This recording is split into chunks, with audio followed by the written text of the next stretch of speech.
Dhakuria rail বস্তিতে উচ্ছেদের notice দিশেহারা শতাধিক পরিবার। ঢাকুরিয়া রেল লাইনের পাশের বস্তিবাসীদের 10 দিনের মধ্যেই এলাকা খালি করার নোটিশ দিয়েছে রেল কর্তৃপক্ষ।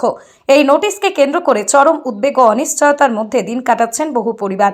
দীর্ঘ 40 থেকে 65 বছর ধরে এই এলাকায় বসবাসকারী বাসিন্দাদের সামনে এখন বড় প্রশ্ন, উচ্ছেদের পর তারা কোথায় যাবেন। স্থানীয় সূত্রে জানা গেছে, বহু বছর ধরে রেল লাইনের ধারে ছোট ছোট ঘর তৈরি করে বসবাস করছেন শতাধিক পরিবার। কোনো পরিবারে 5 জন, কোনো পরিবারে 8 জন বা তারও বেশি রয়েছেন। এখানকার বহু ছেলে মেয়ে স্থানীয় স্কুল কলেজে পড়াশোনা করে, আবার বহু মহিলা কলকাতার বিভিন্ন বাড়িতে পরিচারিকার কাজ করে সংসার চালান। রেলের নোটিশ পাওয়ার পর থেকে আতঙ্কে দিন কাটছে বাসিন্দাদের। তাঁদের দাবি, মাত্র 10 দিনের মধ্যে নতুন আশ্রমের ব্যবস্থা করা কার্যত অসম্ভব। দীর্ঘ কয়েক দশকের সম্পর্ক, স্মৃতি, জীবনের ভিত্তি গড়ে উঠেছে এই বস্তিকে কেন্দ্র করে। এক বাসিন্দা বলেন, আমরা প্রায় 64 বছর ধরে এখানে আছি। রেলের জমি এবং কর্পোরেশনের জমি মিলিয়ে এতদিন বসবাস করছি। আমাদের কোথাও যাওয়ার জায়গা নেই। রেল যদি আমাদের দিকে একটু মানবিক দৃষ্টিতে দেখে, আরও কিছু সময় দেয়, তাহলে খুব উপকার হয়। 64 বছরের স্মৃতি কি 10 দিনে ভুলে যাওয়া যায়? বস্তিবাসীদের অনেকেরই জন্ম এই এলাকায়। তাঁদের আশঙ্কা, উচ্ছেদ হলে ছোট ছোট সন্তানদের পড়াশোনা, স্কুলে ভর্তি, জীবিকার উপর বড় প্রভাব পড়বে। নোটিশের পর থেকেই বহু পরিবারে খাওয়া ঘুম প্রায় বন্ধ হয়ে গিয়েছে বলে দাবি স্থানীয়দের। এখন প্রশ্ন, নির্ধারিত 10 দিনের মধ্যে রেল কর্তৃপক্ষ উচ্ছেদ অভিযান চালাবে, নাকি দীর্ঘদিনের বাসিন্দাদের পরিস্থিতি বিবেচনা করে কিছুটা সময় ও বিকল্প ব্যবস্থা নিয়ে ভাববে? সেই উত্তরই খুঁজছেন ঢাকুরিয়া রেল বস্তির বাসিন্দারা। বহু বছরের স্মৃতি, মায়া, অনিশ্চয়তার মাঝেই এখন দিন গুনছেন তাঁরা। তাঁদের একটাই আবেদন, উচ্ছেদের আগে যেন মানবিক দৃষ্টিভঙ্গিতে বিষয়টি বিবেচনা করা হয়।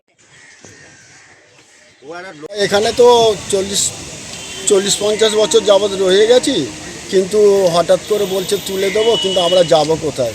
এই সময় আমাদের যাতে থাকার একটা ব্যবস্থা হয়, সেই জন্যে আমরা সরকারের কাছে আবেদন করার চেষ্টা করছি। যদি কোনো ভালো লোকের সঙ্গ যদি পাই, তাহলে সরকারের কাছে আবেদন করতে পারবো, আমাদের যাতে একটু থাকার ব্যবস্থা করে দেয়। কি বলবো, সরকারের ওইটাই তো চিন্তা, টেনশন হচ্ছে। মানে কবে নোটিশ দিয়ে গেছে? কাল দিয়ে গেছে। কি বলেছে? যে 10 দিন টাইম, 30 দিন টাইম, 1 মাস টাইম দিচ্ছে উঠে যাওয়ার জন্য। 10 দিন টাইম দেয়। কত বছর আছেন এখানে? এখানে আমি তো শ্বশুর বাড়ি, এটা 6 বছর হচ্ছে আমি আছি। এটা শ্বশুর বাড়ি। আরো শ্বশুর শাশুড়ি তো দীর্ঘদিন আছে এখানে। আমি তো শ্বশুর বাড়ি 6 বছর হচ্ছে বিয়ে। ঢুকে যাও। মন খারাপ লাগছে নোটিশ দেওয়ার জন্য? মন খারাপ লাগছে যে কোথায় যাবো, থাকবো। কি চাইছেন আপনারা? আমরা চাচ্ছি চাই একটু ভালো জায়গায় থাকতে আমাদের কি ভালো লাগছে। রেল লাইনে থাকি, কখন গাড়ি ঘোড়া এসে যায়, কোনো ড্রেস নেই। কখন মানুষ কত কটা পড়ে গেল, কাটা পড়ে গেল, কত মানুষ ক্ষতি হলো। এখন কি চিন্তিত আপনারা? কোথায় যাবেন? কোথায় যাব, কি করবো? ওই বাল বাচ্চা নিয়ে কোথায় দাঁড়াবো? জমি থাকলে কেউ না, থাকতে মাত্র কষ্ট করে। কতজন ফ্যামিলি আপনাদের মেম্বার? আমরা ফ্যামিলি বলতে গেলে 8 জন, না 8 জন ফ্যামিলি ঘরে থাকি। এখানেই থাকে? এখানেই সব থাকি। কত বছর আছেন? ওই যে বললো কত বললো, 62 বছর। তার আগের থেকে আছে।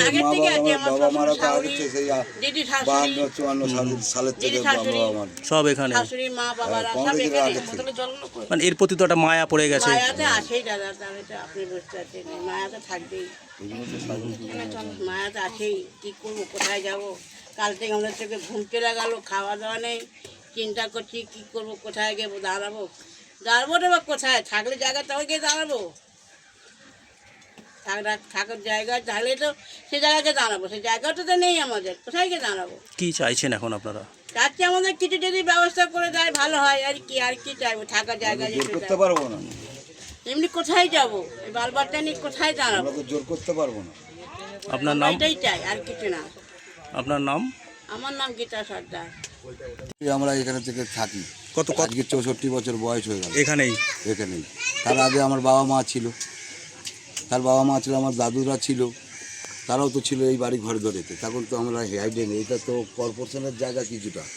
আচ্ছা। কিছুটা রেলের জায়গা, এই যে এখান থেকে বর্ডার আছে রেলের, আর বাদবাকি তো কর্পোরেশনের হাইডে ডেন ছিল। ডেনের ওপরে আমরা ঘর বেঁধে আছি, ব্যবহার করি আমরা রেলের মধ্যে। এখন আপাতত কি চাইছেন আপনারা? আমরা চাই যাতে শান্তিপূর্ণ মানুষের যেমন দুঃখ নিবারণ করবে বলে, সবকা বিকাশ সবকা নিকাশ, দম থাকতে কম করবে না কেউ।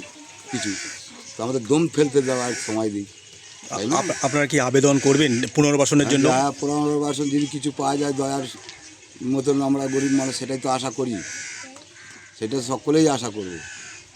10 দিন টাইম দিয়েছে না কদিন টাইম দিয়েছে? 10 দিন টাইম দিয়েছিল, এই 10 দিনের মধ্যে বা এই মানুষগুলো কোথায় বা 9-6 করবে, কি হবে? সব স্কুল পাঠশালা আছে তাদের বাচ্চাদের, এখানেই সব পেটের রোজগার রুজি। কতখানি যায় মানে এখানে কতটা ফ্যামিলি আছে? অন্তত প্রায় 700 থেকে 800 ফ্যামিলি আছে। সব- এর মধ্যে মধ্যে একটা করে জন্মেছে, পড়েছে, বড় হয়েছে না, এই যে ঘরগুলো দেখছো এর মধ্যে তো জন্মে বড় হয়েছে, কিন্তু একটাই ঘর ছিল। এরা যে আমরা যে উড়ে ফের কি ভাড়া এসে কেউ তা না। আপনারা কি মানে এর নিয়ে অন্য উপরে মহলে জানাবেন?